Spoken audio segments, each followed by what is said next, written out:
John C. Reilly and Joaquin Phoenix don cowboy hats, ride some horses, and drink a lot of whiskey in The Sisters Brothers. Should you hop on a horse with them or mosey back to the bar instead?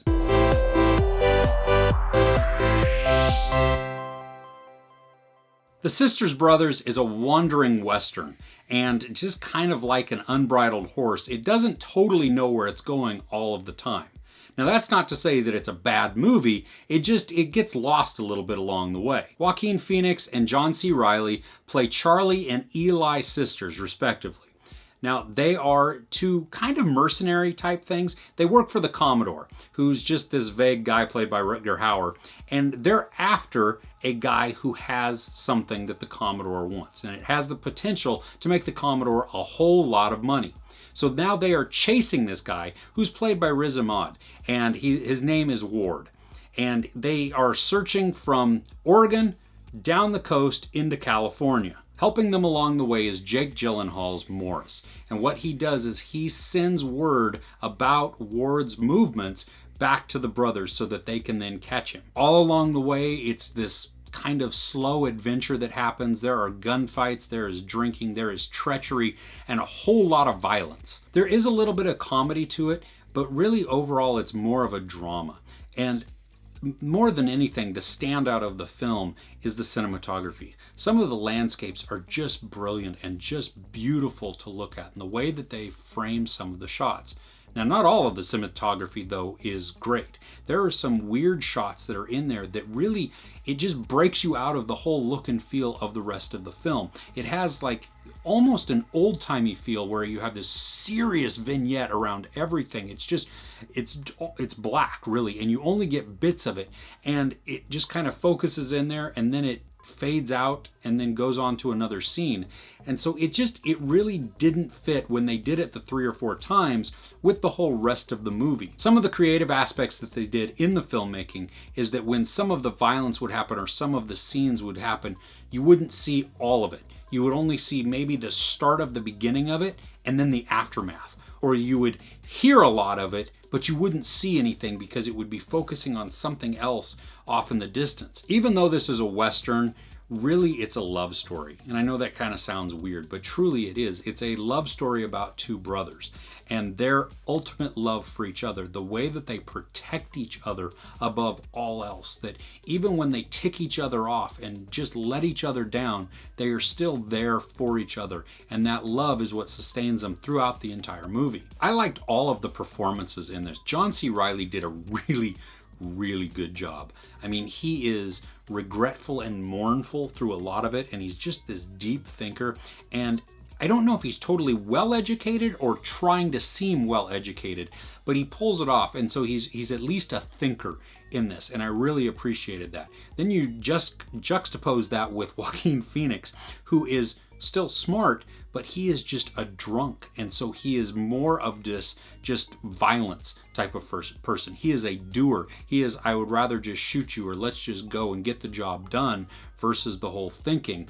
And you can see how they tweak each other a little bit as Eli and Charlie go back and forth, because Eli, the older brother, John C. Reilly, will then just say, well, you're not using that word correctly, or that's not what you mean to say. And you just see Joaquin Phoenix's Charlie just get all pissed off. And Riz Ahmed does a really good job as Ward. I mean, he is just this soft-spoken, caring, and just individual. And really what it does is his character evokes emotion and trust from everybody else that he comes in contact with.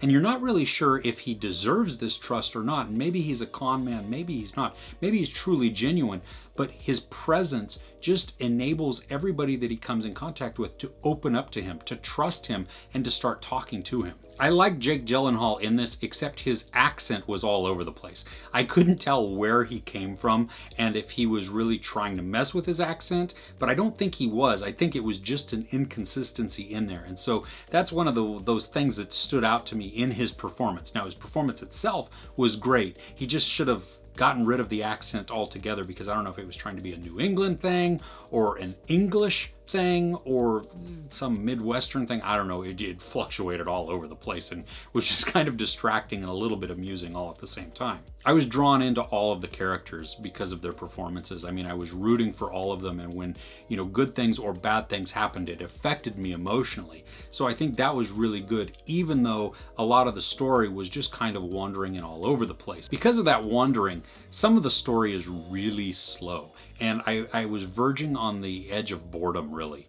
That I just felt like, I'm not sure you know where you're trying to go with this, because this sitting here or this really long shot doesn't seem like it has a purpose to me, because we've already had this sweeping landscape shot. It felt like the director was trying to go for a high art film, mix it with a Western and a drama, and you know, sometimes it was working and other times it just kind of wasn't. The story is really layered, and I liked a lot of the aspects to that. It made us really think and discuss after we got out of the film, because I had this initial reaction of like, I don't think I liked this, but as we talked about it more, I did begin to get a deeper appreciation for what the director was saying and what he was just telling us throughout the story. The ending shot is spectacular, that it was stitched together to look like one long continuous take.